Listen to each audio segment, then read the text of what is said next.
One of the things that I have always been fascinated by is that thought of being able to walk through a doorway into the magical land of Narnia. I loved The Lion, the Witch and the Wardrobe series when I was a kid. And really, really enjoyed it when they redid these movies. There's something about being in your everyday, normal life and being able to step through a doorway into a totally different world that really appeals to people. You know, because if it wasn't for that, then I'd be quite happy to do things like Doctor Who. Maybe I could go in the TARDIS and I would get to, go and visit the galaxies or different times or anything else. Or I could go on a game show, and behind door 3 is, doors are just that fascinating thing, because sometimes you don't know what is behind them. You open the door and there's all these opportunities there. Or it can slam shut in your face and they're all gone. The Bible talks a lot about doors. And I just want to bring to you a couple of different verses. Revelation 3 verse 20 will be one that I'm sure we all know. Behold, I stand at the door and knock. If anyone hears my voice and opens the door, I will come in and eat with him. This is God saying, I'm standing here and I'm knocking and I want a relationship with you. And all you have to do is open that door. Or we've got the door to salvation. In John 10 verse 9, Jesus says, I am the gate. Not quite a door, but, same principle. Whoever enters through me will be saved. They will come in and go out and find pasture. Then we have this door of evangelistic opportunity. Colossians 4 verse 3. And pray for us too, that God may open a door for us for our message, so that we may proclaim the mystery of Christ, for which I am in chains. Paul saw it as, there's this door, and it's up to God to open it. And whether he opens it or not is whether this message is going to be received. But this week, I read about a different door in the Bible. And it's one that I have to confess that I hadn't even really paid much attention to before now. But it is one that has absolutely grasped, I'd say, my whole being, and has just reverberated around my head constantly. And it's found in Revelation 3, verses 7 and 8. It's part of the letter to the church in Philadelphia. So you've got the 7 letters to the 7 different churches that Christ is talking to. And this is the church in Philadelphia. And this is what it says. I'm only reading the first couple of verses of this letter. John writes, write this letter to the angel of the church of Philadelphia. This is the message from the one who is holy and true, the one who has the key of David. What he opens, no one can close. And what he closes, no one can open. It was that particular verse that really grasped me. What he opens, no one can close. And what he closes, no one can open.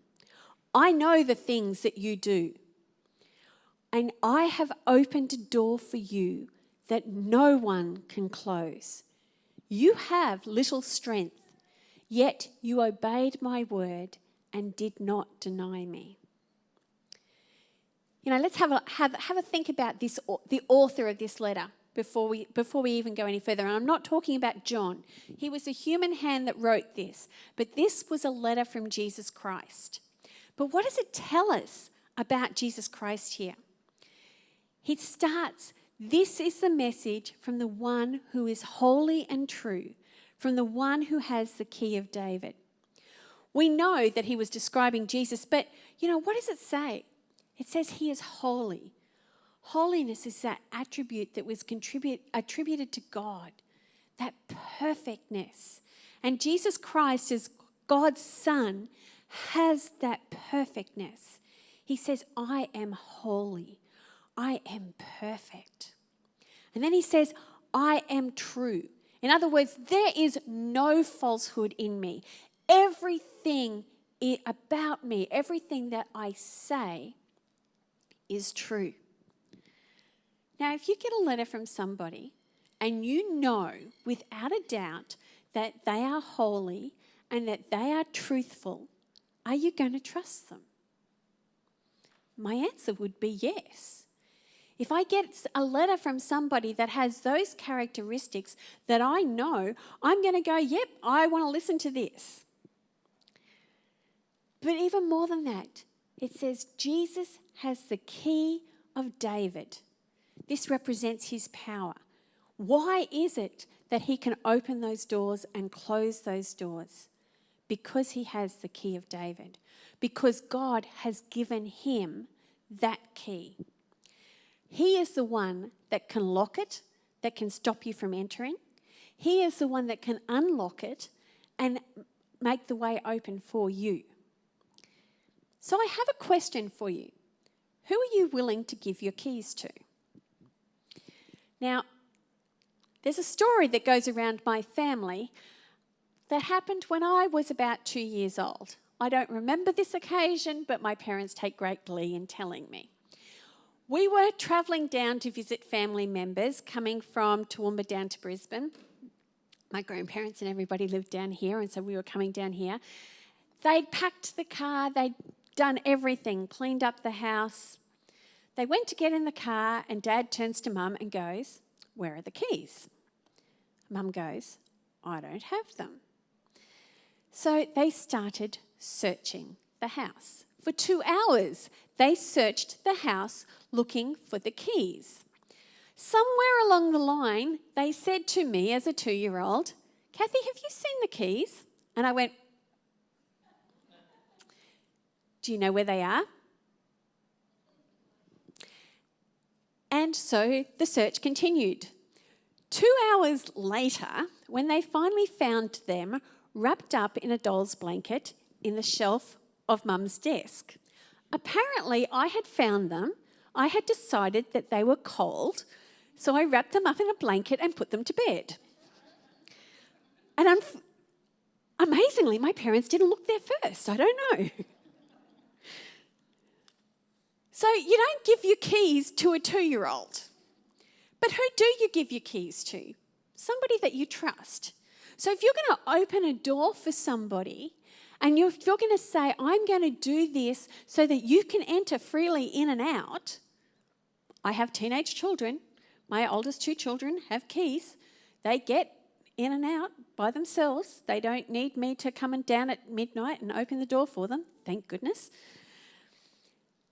Because I trust them.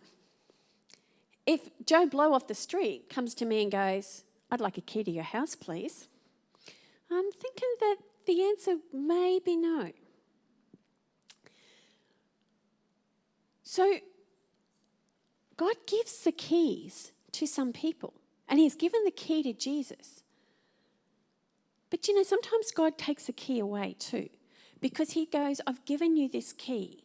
And this key came with promises. This key came with opportunity. This key comes with responsibility. And if you don't live up to that, then I'm going to take it away. And there's a story found in Isaiah 22, verses 15 to 25 that talks about this.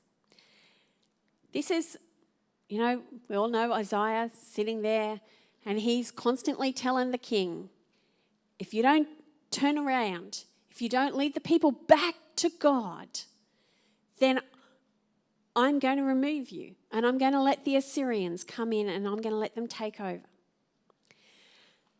And Jerusalem at this time was surrounded by the army. And they were all walking around. But God, in the middle of all this, has this message for a man named Shebna.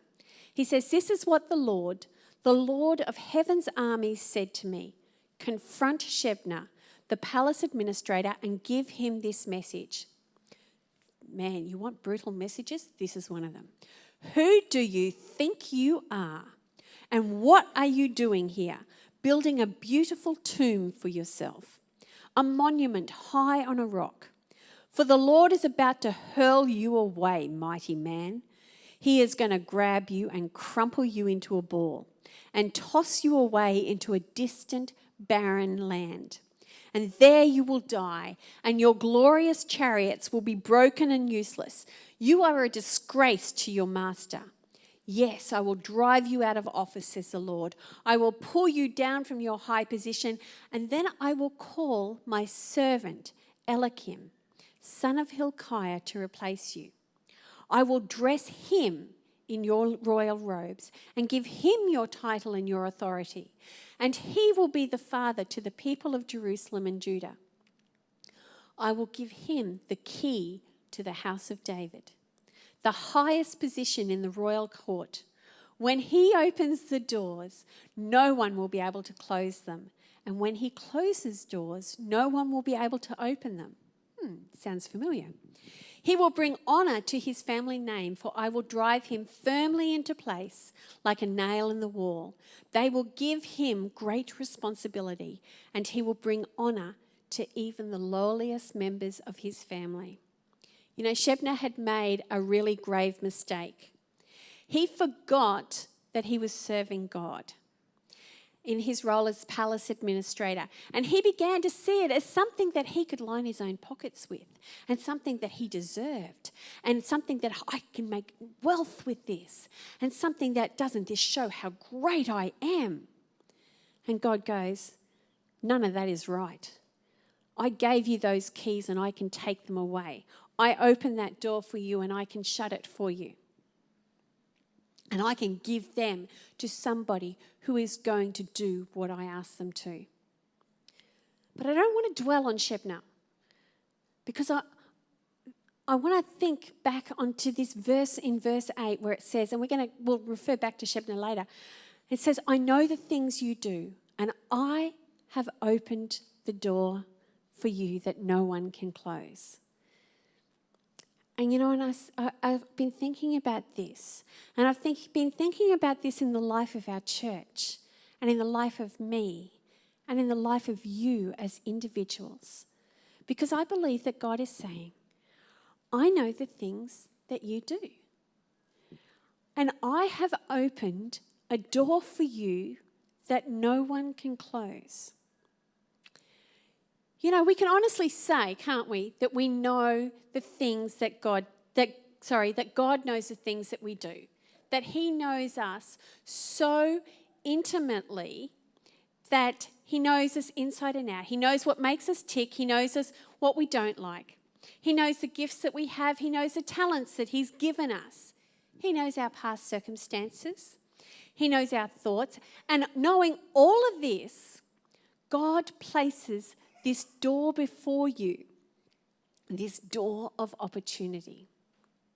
Now, your door is going to look different to my door, because what God needs to give you the opportunity to do can be different to what God needs me to do. And in fact, sometimes there might be several doors. God might go, you know, I'm going to give you these 3 doors, and any of them will lead to my will.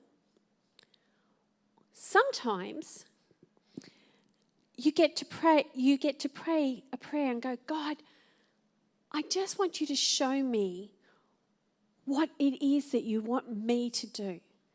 You know, have you ever prayed the prayer, God, will you open the doors that you want me to walk through and close the ones that you don't want me to do? You know, I've prayed that for years over various situations. I had no idea which verses it related to. I prayed it because I'd heard other people praying it. But I'm going here and these verses, and I'm going, this is what it means.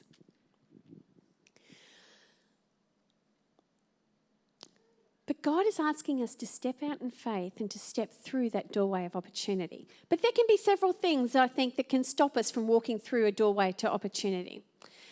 The first one we've already alluded to, and this is why I read you the story of Shebna.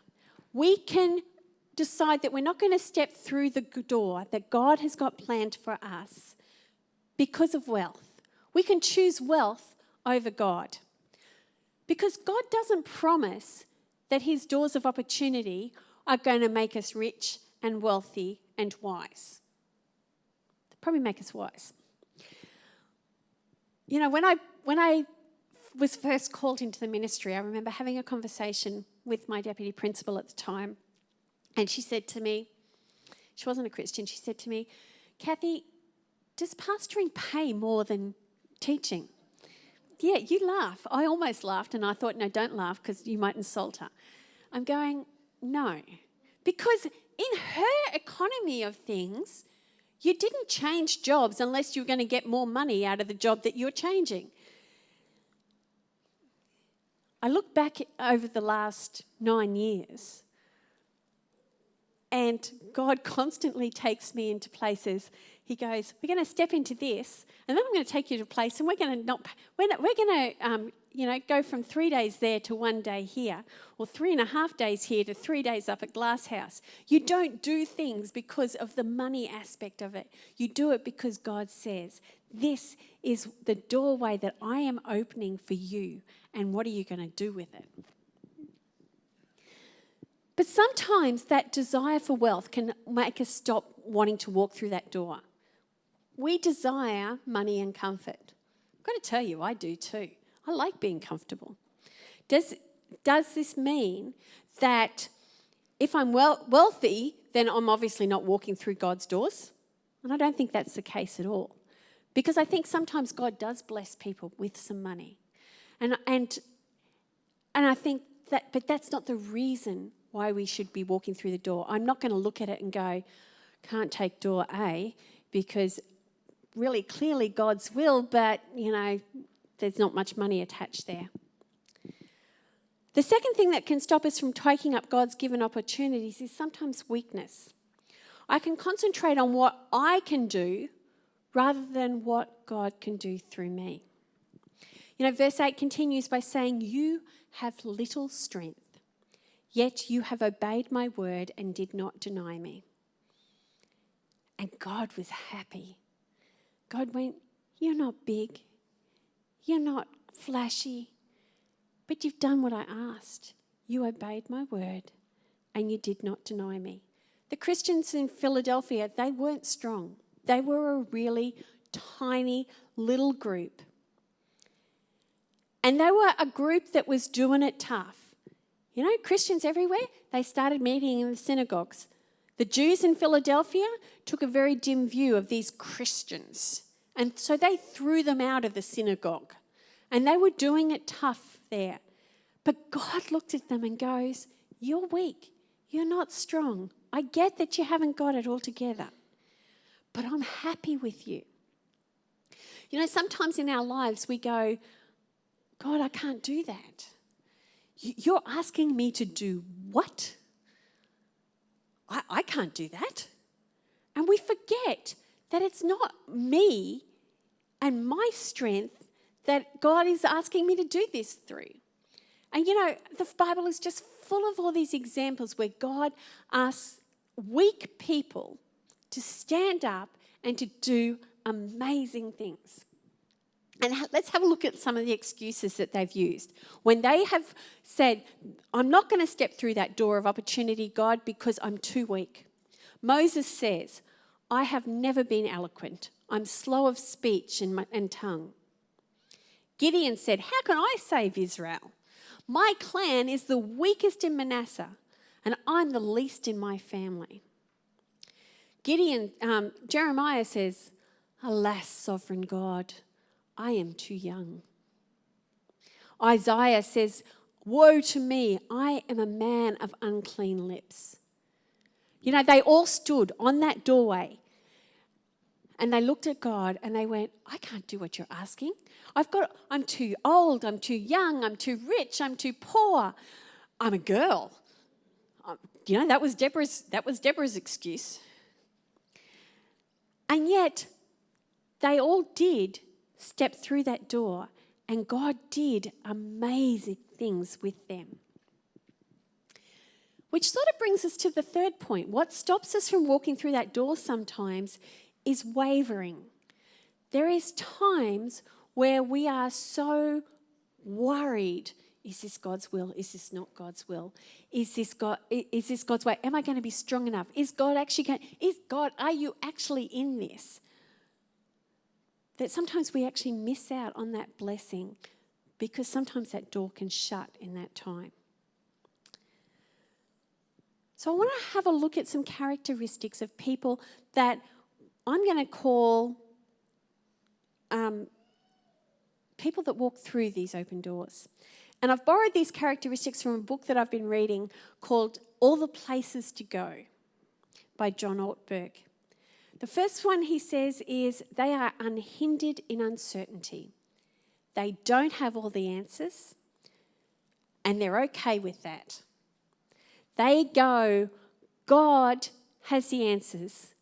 God has opened this door. God is asking me to step through it, and I'm going to go. You know, I've said many times in the last couple of months that I feel like I am one of the priests that was carrying the Ark of the Covenant into the Promised Land. And God said to them, step into the flooded Jordan River, and as you do, I will stop the water upstream. And that's what they did. But they actually had to step into the flooded Jordan River to be able to do it. Abraham, God says to him, take your family, pack everything up, and come to the land that I'm going to show you. Didn't give him a map, didn't even tell him where it was going to go. But Abraham stepped out through that because open door people are willing to trust in God and step through the door not knowing how everything is going to work out on the other side. Open door people are blessed to blessed, are blessed to bless. In other words, one of the things that God does by giving us opportunities is that they're not all about you. God can give you opportunities to be a blessing to other people. You know, I think about Linda, who God gave an opportunity to be involved in the coffee shop ministry at the end of last year. How much of that ministry was to bless Linda? How much of the op shop ministry is to bless Margaret or the other volunteers? They are doing that to be a blessing to the community around them. And sometimes that is what God does. Why is it that God doesn't just say, yes, Melissa has just become a Christian. Melissa, I am not going to make you wait around this world and have to suffer through life anymore. I will take you to heaven right now. It's because Christians are called to be a blessing to others. Christians are called to be a witness to others. So God, as he gives us these opportunities, goes, they're not all about you. Sometimes they're for other people.